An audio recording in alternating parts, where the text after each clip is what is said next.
तो उसके बाद फिर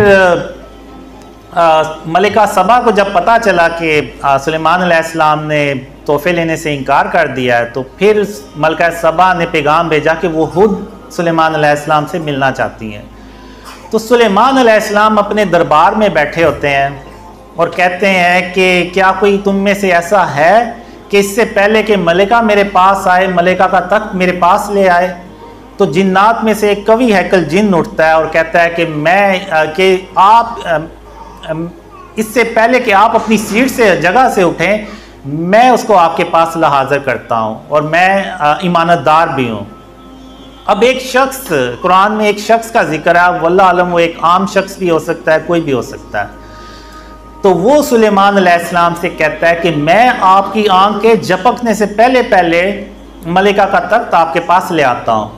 तो सुलेमान अलैहिस्सलाम ने जब मलिका का तख्त अपने सामने देखा तो वहाँ पे सुलेमान अलैहिस्सलाम ने कहा कि ये मेरे परवरदिगार का फजल है कि मुझे आजमाए कि मैं अल्लाह का शुक्र अदा करता हूँ या कुफरान नेमत करता हूँ। और जो कोई अल्लाह का शुक्र अदा करता है तो अपनी ही जान के फ़ायदे के लिए अल्लाह का शुक्र अदा करता है, और जो कोई नाशुक्री करता है तो मेरा परवरदिगार बेनियाज है, कर्म करने वाला है।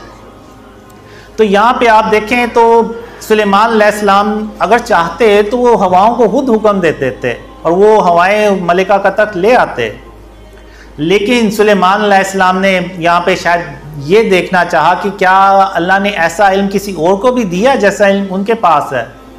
तो जब सुलेमान अलैहिस्सलाम ने देखा कि एक आम दरबारी के पास भी ऐसा इल्म अल्लाह ने उसको दिया है कि वो भी मेरी आंख के झपकने से पहले तक को ले आया, तो उनके दिल में कोई कीना, कोई बुग़्ज़, कोई ऐसी चीज़ नहीं आई, बल्कि उन्होंने अल्लाह का शुक्र अदा किया कि जो इल्म अल्लाह ने उनको सिखाया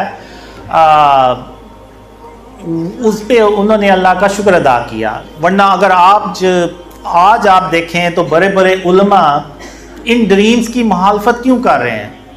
वो इसलिए कर रहे हैं कि एक ऐसे शख्स को अल्लाह ने ख्वाब दिखा दिए हैं कि जिसकी ना दाढ़ी है ना कोई नेक अमाल है, तो ये चीज़ उनसे जो है ना वो आप कह लें कि हज़म ही नहीं हो रही।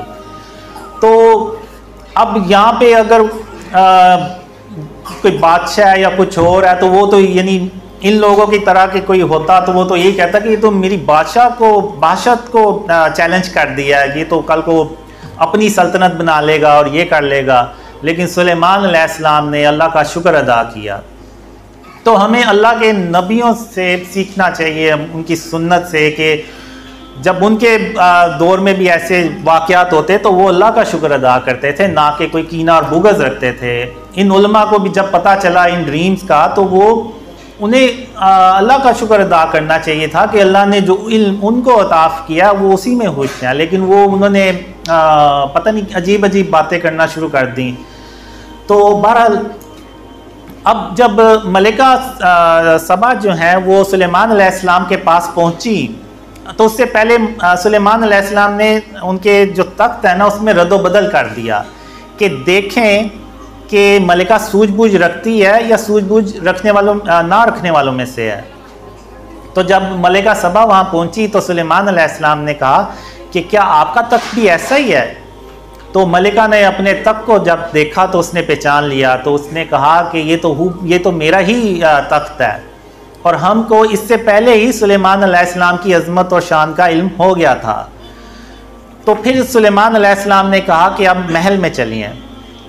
तो जब वो महल में गई तो फर्श का जो महल का जो फर्श था ना उसको पानी का हौज समझा, यानी पानी का तिलाब समझा। तो अपने टांगों से कपड़ा ऊपर, पिंडलियों से ऊपर कपड़ा कर लिया। तो सुलेमान अलैहिस्सलाम ने कहा कि ये ऐसा महल है जिसके नीचे भी शीशे जुड़े हुए हैं। तो अब यहाँ पे जो मलिका सबा ने वर्ड यूज़ किए वो भी उन पे भी ज़रा गौर करें। तो मलिका ने कहा कि मैं इससे पहले अपने ऊपर जुल्म करती आई थी, यानी शिर्क करती रही थी, और अब मैं सुलेमान अलैहिस्सलाम के साथ अल्लाह रब्बुल आलमीन पर ईमान लाती हूँ।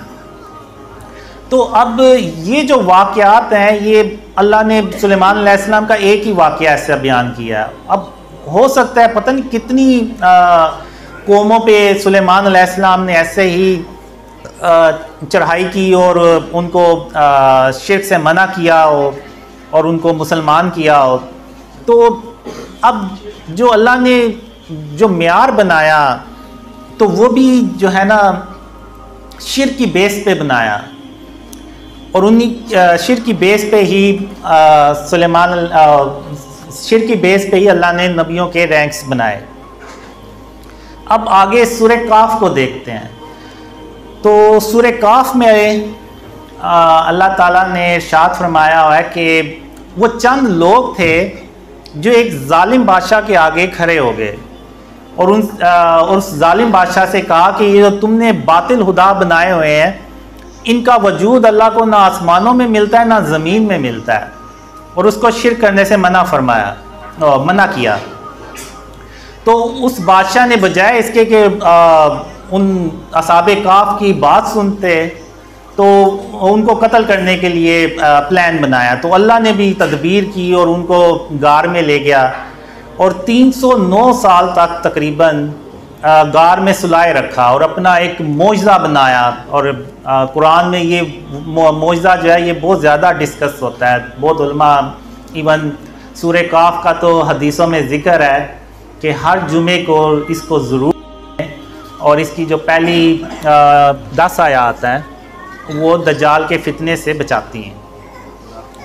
और आप यहाँ भी अंदाज़ा लगाएं कि यहाँ पे अल्लाह ने इनकी कोई नेक अमल का जिक्र नहीं किया कि वो बहुत नमाज़े परहेजगार थे, दीनदार थे। नहीं, अल्लाह ने यहाँ पे भी शिर्क के ऊपर जब उन्होंने स्टांस लिया तो वो फिर अल्लाह ने उनका जिक्र किया कुरान में और उनको अपना मौजज़ा बना दिया। और 309 साल के बाद जब असाबे काफ उठ खड़े हुए, तो अगर हम भी बहुत ज़्यादा थके हुए हो ना, तो कोई 15-16 घंटे सोएं तो हमें भूल जाता है पिछले दिन के क्या हुआ था। लेकिन आप देखें यहाँ पे कि 309 साल सोने के बाद वो उठते हैं, और वो उठते हैं तो सबसे पहले ही ये कहते हैं कि बेशक हमारा परवरदिगार आसमान और ज़मीन का मालिक है और उसके सिवा हम किसी को माबूद समझ कर नहीं पुकारेंगे, और अगर हमने ऐसा कभी किया तो हम बेअक्ली की बात करेंगे। और इन लोगों ने अल्लाह के सिवा और माबूदों को बना लिया है, और ये उनके बारे में खुली दलील क्यों नहीं लाते? यानी उनके पास कोई दलील नहीं होती सिवाय इसके कि क्योंकि हमारे बाप दादा इनको पूछते आए तो इसलिए हम भी पूछ जाएंगे, लेकिन वो अपने दिमाग को ये इस्तेमाल नहीं करेंगे। फिर आप देखें हज़रत लुकमान का अल्लाह ने ज़िक्र किया कुरान में। उनका भी अल्लाह ने कोई इस तरह से बयान नहीं किया कि वो बहुत इबादत गुजार थे, परहेजगार, बहुत इबादतगार थे। वहाँ भी अल्लाह ने उनकी जो क्वालिटी बयान की तो वो यही बयान की शिर्क के ऊपर, और उन्होंने अपने बेटे से कहा कि शिर्क कभी मत करना, शिर्क तो बहुत बड़ा जुल्म है, इन्न शिर्क लजुल्मुन अजीम। और यही बात अल्लाह को पसंद आई और अल्लाह ने सूरह यानी उनके नाम से एक पूरी सूरत उतार दी, यानी सूरह लुकमान के नाम से पूरी सूरत उतार दी।